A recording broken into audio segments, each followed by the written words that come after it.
नमस्कार. आपल्या सगळ्यांचं स्वागत आहे. आयकॉन स्टील प्रस्तुत बिल्ड आयकॉन या उपक्रमामध्ये. आज आम्ही आलो आहोत नाशिकमध्ये आणि माझ्यासोबत आहेत आर्किटेक्ट अर्चना भिडवे निकमजी.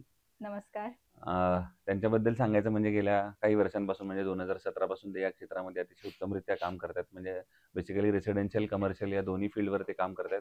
त्याचबरोबर इंटिरियर डिझायनिंगमध्ये सुद्धा त्यांचे काही चांगले प्रोजेक्ट्स चालू आहेत.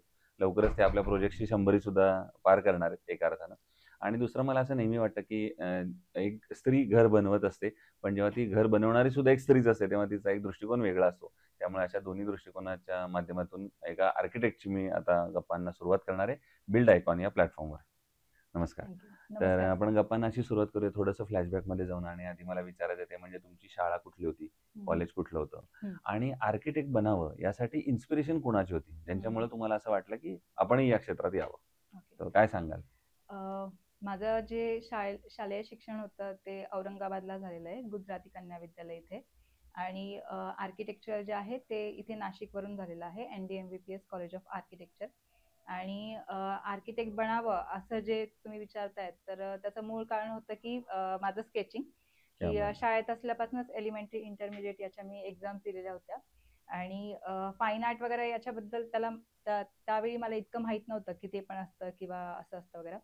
तर जेव्हा ड्रॉइंग चांगलं आहे वगैरे हे का म्हणजे मला कळालं, तर मग विचार केला की आपण आर्किटेक्ट बनू शकतो. मग त्याच्याविषयी जे आहे, जेव्हा आपलं 10वी होऊन जातं, तर मग माझ्या वडिलांनी मला एक पुस्तक आणून दिलं होतं की ज्याच्यामध्ये करिअर विषयी सगळी इन्फॉर्मेशन होत्या. तर मी आर्किटेक्ट आणि इंटेरियर डिझायनिंगचं वाचलेलं. तर त्याच्यामध्ये दिलं होतं की म्हणजे डिझायनिंगचा पार्ट येतोय, 3D मॉडेलिंग वगैरे असं असतं.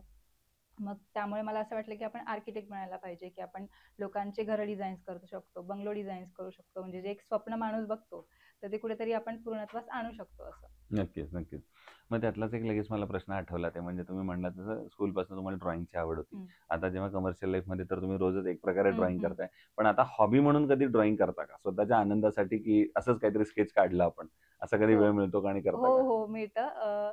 म्हणजे आता सध्या 1 वर्षापासून नाही मिळत आहे मला वेळ, कारण हं, थोडा प्रोजेक्टचा लोड आणि हं, मला लहान मुलगा पण आहे, तर हं. त्याचं सगळं आता शाळेत जाणं वगैरे त्याच्यामुळे आता वेळ थोडा कमी झालाय. पण त्याआधी मी जे आहे, म्हणजे माझी जेव्हा इंटर्नशिप होती, जेव्हा मी स्वतःचे इंडिव्हिज्युअल हँडल करायचे, तर त्यावेळेस मी भरपूर पेंटिंग्स वगैरे करायचे. इव्हन माझ्या ज्या पेंटिंग्स आहेत, त्याच्या मी फ्रेम्स वगैरे करून फ्रेंड्सला गिफ्ट सुद्धा दिलेले आहेत, त्यांच्या बर्थडेजला किंवा काही ओकेजन असेल तेव्हा. आणि माझ्या घरामध्ये सुद्धा मी छोट्या-छोट्या पेंटिंग्स केल्या. खूप मोठ्या स्केलच्या अशा पेंटिंग्स नाही केल्या आहेत मी. बरोबर. पण मग छोटे-छोटे जे आहेत, तर तशा मी केलेले आहेत. पेंटिंग्स केलेल्या ठीक आहेत. आहे, आणि चलो. मग येस. आता या क्षेत्रातल्या काही प्रश्नांकडे येऊया. त्यातला हं, पहिला एक महत्त्वाचा प्रश्न आहे, की एक आर्किटेक्ट झाल्यानंतर एक हं, स्ट्रगल असतो प्रत्येकाच्या हं, आयुष्यात. ते म्हणजे शिक्षण तर पूर्ण होतं, पण हं, त्याच्यानंतर पहिला प्रोजेक्ट कुठला मिळणार, कसा हं, मिळणार? कारण आधी हं, आपण सर्व्हिस प्रॅक्टिस कुठेतरी करतो. हं, एक पहिला बेसिक हं, एक्सपिरियन्स हं, येण्यासाठी आणि त्यानंतर कामाला सुरुवात करतो. हं, तर जेव्हा कामाला तुम्ही स्वतः सुरुवात केलीत इंडिव्हिज्युअली, हं, तेव्हा जो पहिला प्रोजेक्ट केला, हं, तर त्याची काय आठवण आहे? तो काम करताना काही दडपण आलं का? तो प्रोजेक्ट कसा पूर्ण झाला? हं, हं. त्याबद्दल काय सांगाल? हो, म्हणजे काय असतं, की पहिला प्रोजेक्ट म्हणजे आपल्याला असं असतं ना, की क्लायंट सॅटिस्फॅक्शन जे असतं, हं, तर ते सॅटिस्फाईड झालं पाहिजे. किंवा जर चुका झाल्या, तर मग क्लायंटचं तर नुकसान होईलच. ते तर एक वेगळी गोष्ट झाली. पण मग आपलं पण नाव जे आहे मार्केटमध्ये खराब होऊन जाईल, किंवा तो जर प्रोजेक्ट खराब झाला, तर आपल्याला दुसरे क्लायंट कसं काय येणार? तर ह्या सगळ्या ज्या गोष्टी आहेत, फर्स्ट प्रोजेक्ट घेताना मला आलेला होता, की बरोबर होईल का नाही? किंवा मग फर्स्ट प्रोजेक्ट करताना आपण जे आहे बाकी ज्या इन्फॉर्मेशन्स असतात, टेक्निकल म्हणा किंवा बाकीच्या क्लायंट रिलेटेड म्हणा, तर त्या मी खूप म्हणजे ज्या माहिती केल्या होत्या, की क्लायंटला कशा टाईपच्या त्यांच्या चॉईसेस वगैरे आहे, किंवा त्यांचं बजेट वगैरे कसं आहे. आणि मग त्याच्यानंतर तो पूर्ण केला मी हं, असं. ठीक आहे. दुसरं एक आर्किटेक्ट म्हणून तुम्हाला प्रश्न विचारायचा आहे ते म्हणजे की या पूर्ण प्रोसेसमध्ये प्लॅन ही स्टेज सगळ्यात जास्त महत्त्वाची असते. हं, कारण प्लॅनशिवाय आपण पुढे जाऊ हं, शकणार हं. नाही. तर प्लॅन या स्टेजचं तुमच्या दृष्टीनं महत्त्व काय? आणि तुम्ही प्लॅनवर कसं काम करता? आता काय प्लॅन म्हणजे फक्त 4 रेषा ओढून दिल्या आणि फक्त जे आहे आपण बेडरूम किंवा किचन, लिव्हिंग देऊन दिलं, असं होत नाही. एक काय म्हणतो ना, घर हे घरासारखं वाटलं पाहिजे. घरात आल्यानंतर माणसाला शांती भेटली पाहिजे. तर त्या रिलेटेड जे आहे, तर वास्तू पण महत्त्वाचं असतं, की किचन कुठे आले पाहिजे, लिव्हिंग रूम कुठे आलं पाहिजे, त्याचं व्हेंटिलेशन कसं असलं पाहिजे. आता खूप लोकांना जे आहे कलर कॉम्बिनेशन महत्त्वाचं असतं, की आम्हाला डार्क थीम खूप आवडते, किंवा आम्हाला आता आम्ही जिथे राहतोय आता सध्या, तर तिथे लाईट वगैरे इतकं येत नाही, किंवा व्हेंटिलेशन प्रॉपर नाही. तर ह्या सगळ्या ज्या गोष्टी आहेत, तर त्या महत्त्वाच्या असतात हे अपार्टमेंट सिस्टममध्ये. आणि जेव्हा बंगलो असतो, तर बंगलोमध्ये पण काय होतं, की लोकांचे स्वप्न तर असतात, की आम्हाला असं पाहिजे, तसं पाहिजे. पण त्यात लिमिटेशन्स काय असतात, की साइड मार्जिन सोडल्यावरती तुम्हाला स्पेस किती उरतोय. त्याच्यानंतर त्यांच्या रिक्वायरमेंट कशा आहेत. म्हणजे त्यांना डबल हाईटचं लिव्हिंग रूम हवंय, पूजा रूम कसं हवंय, म्हणजे स्पेसिफिक एक रूम क्रिएट करायची आहे, की मग किचनमध्येच छोटासा पार्ट द्यायचा आहे. त्याच्यानंतर डायनिंग एरिया कसा हवाय, इव्हन कोर्टयार्ड वगैरे काही द्यायचं आहे का? तर त्या नीडसुद्धा बघाव्या लागतात असं. आणि प्लॅनिंग हे जे आहे, तर हा प्लॅनिंग मी म्हणेल, की बेस असतो सगळ्याचा. की नंतर स्ट्रक्चर जे येतात त्याच्यामध्ये कॉलम्स, बीम्स किंवा स्लॅबचे जे ड्रॉइंग्स वगैरे आहेत किंवा 3D जे आहे. पण मग प्लॅनिंग काय होतं, की ही बेसिक गोष्ट आली, की तीच जर तुमची चुकली, हं. तर तर सगळंच येस सर्क्युलेशनच पुढचं जाऊ पूर्ण शकतं. चुकून जाणार. क्लायंट तिथेच सॅटिस्फॅक्शन नाही होणार. बरोबर तर आम्ही प्लॅनिंगचं सुद्धा देताना क्लायंटला 1 पेक्षा जास्त ऑप्शन देतो, 1 किंवा 2 आणि त्याच्यावरनं मग आम्हाला पण कळतं. काय होतं, की स्टार्टिंगला बोलताना क्लायंट फक्त सांगत असतं, आम्हाला असं पाहिजे, तसं पाहिजे, रिक्वायरमेंट अशा आहेत. पण जेव्हा आपण प्लॅनिंगवरती त्यांना समजावून सांगतो, की सर हा स्पेस असा डिझाइन केलेला आहे किंवा काही रेफरन्स इमेजेस दाखवतो, तर त्याने अजून क्लायंटच्या डोक्यात काय आहे ना, हे आम्हाला कळतं असं.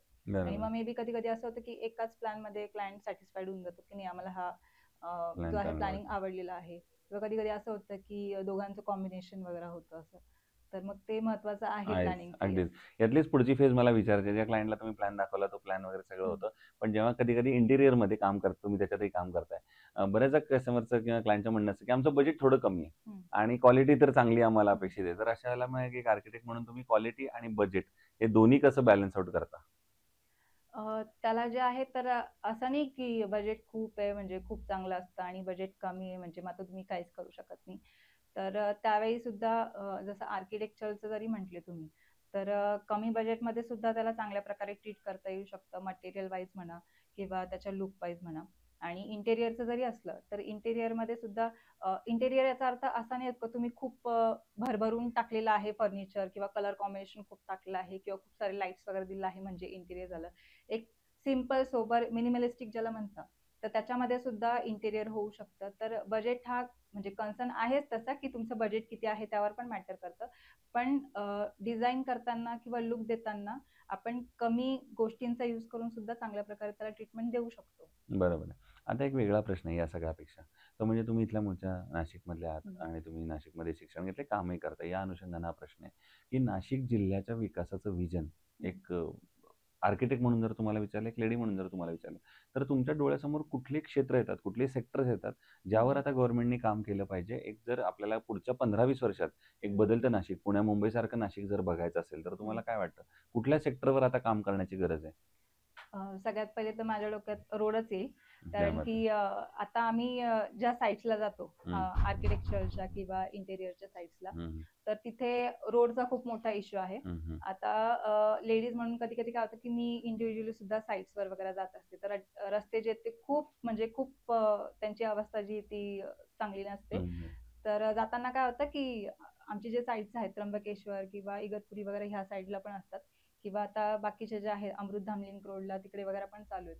तर तिकडे रस्त्यांची वगैरे डेव्हलपमेंट इतकी चांगल्या प्रकारची नाही. तर गाडी कधी-कधी आम्हाला म्हणजे साईडला ठेवून पायी जावं लागतं किंवा ती जाणं गाडी घेऊन जाणं म्हणजे अवघड होतं. सुद्धा बरोबर खूप आहे. कसरत असते. रस्त्यांचा फार महत्त्वाचा मुद्दा तुम्ही येस. मांडलात. पण मग तुम्हाला काय वाटतं प्रशासनानं मग काय पावलं उचलली पाहिजेत? जर चांगले रस्ते भविष्यात हं, जर नाशिकला आपल्याला बघायचे असतील तर हं. किंवा द्यायचे असतील तर तुम्हाला काय वाटतं? काय स्टेप्स घ्यायला लागतील गव्हर्नमेंटनं आता? आता जर समृद्धी महामार्गासारखं म्हणजे मोठं पाऊल जर उचललं जाऊ शकतं आणि आता त्र्यंबकेश्वर किंवा आता नेक्स्ट इयरला आपल्या इथे कुंभमेळा सुद्धा आहे नेक्स्ट इयरला. हं, तर त्या अनुषंगाने म्हणजे रस्त्यांची डेव्हलपमेंट तशी होते. बरोबर, पण मग रस्ते जे डेव्हलप होतायत, तर ते फक्त बाहेरच्या आउटस्कर्टच्या साईडचे होतायत, की जिथून लोकं येणार आहेत, म्हणजे पुणे-मुंबई बरोबर. साईडमधनं किंवा मुंबई नाका वगैरे त्या साईडनं. पण आतले जे रस्ते आहेत, की जिथे रेसिडेन्शियल लोकं राहतायत, तर त्या ठिकाणी सुद्धा रस्त्याची डेव्हलपमेंट होणं होणं गरजेचं गरजेचं आहे. आहे. बरोबर आहे. दुसरं कन्स्ट्रक्शनमध्ये जेव्हा स्टील निवडण्याची वेळ येते, हं. तेव्हा तुम्हाला काय वाटतं काय पॅरामीटर्स जनरली बघितले गेले पाहिजेत एका चांगल्या स्टीलमध्ये? स्टीलमध्ये मेन म्हणजे की ब्रँड जे आहे ते इस्टॅब्लिश कधीपासून झालेलं आहे. हं. त्याची क्वालिटी क्लायंटपर्यंत कशी पोहोचते किंवा यूज केल्यानंतर ते फीडबॅक वगैरे घेतात की नाही किंवा आफ्टर जे म्हणतो आपण सर्व्हिसेस वगैरे कशा आहेत त्यांच्या आणि कोरोजन वगैरे म्हणजे त्याचं जे स्टॅबिलिटी किंवा त्याचं लाईफटाईम जे आहे ते कसं आहे हे पण चेक करणं महत्वाचं आहे असं. बरोबर. आयकॉन स्टील तुम्ही यापूर्वी कधी कुठल्या प्रोजेक्टमध्ये वापरलेलं होतं का? नाही. नाही वापरलं. ठीक आहे. आणि आता अगदी एक शेवटचा प्रश्न ते म्हणजे या क्षेत्रामध्ये आता जे तुमच्यासारखे तरुण आर्किटेक्ट येतात, मित्र-मैत्रिणी येतात, ज्युनियर्स येतात, हं. त्यांना तुम्ही काय सल्ला द्याल या क्षेत्रात येण्यापूर्वी? मी असं म्हणेल की फक्त तुम्ही एक जे आहे आर्किटेक्चरची एक डिग्री घेऊन टाकली, की इंटेरियरची डिग्री घेऊन टाकली आहे आणि मग आता तुम्हाला खूप काही यायला लागलंय, हा जो गैरसमज आहे हा काढून टाकला पाहिजे.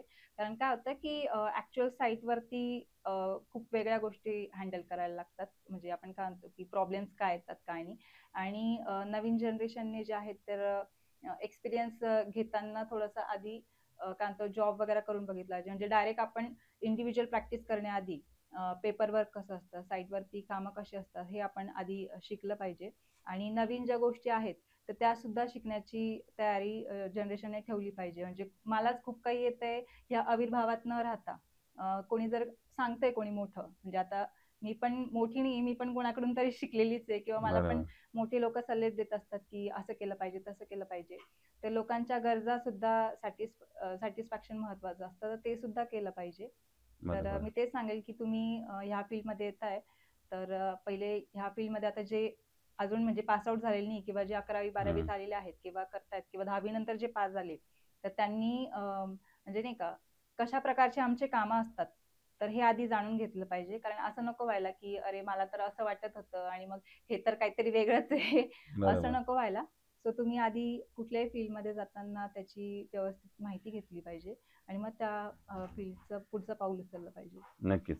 तर या होत्या आर्किटेक्ट अर्चना बिडवे निकम आणि त्यांनी सांगितलं त्याप्रमाणे आधी या क्षेत्रामध्ये येण्याच्या आधी चांगली प्रॅक्टिस करा, मेहनत करा आणि जेव्हा तुम्ही हे दोन्ही कराल आणि अर्थात ऐकण्याची कायम वृत्ती ठेवा. हं. कारण असं म्हणतात, की देवानं माणसाला एक तोंड आणि दोन कान यासाठीच दिलेत, की जास्त ऐका आणि कमी बोला. सो असं जर तुम्ही केलं तर या क्षेत्रामध्ये नक्की यशस्वी व्हाल. पुन्हा एकदा आपल्या मनापासून आभार, की तुम्ही आलात धन्यवाद. आणि भविष्यात सुद्धा असेच उत्तम-उत्तम आयकॉनिक प्रोजेक्टची निर्मिती आपल्या हातून घडावी. याच आयकॉन स्टीलतर्फे मनःपूर्वक शुभेच्छा. थँक धन्यवाद.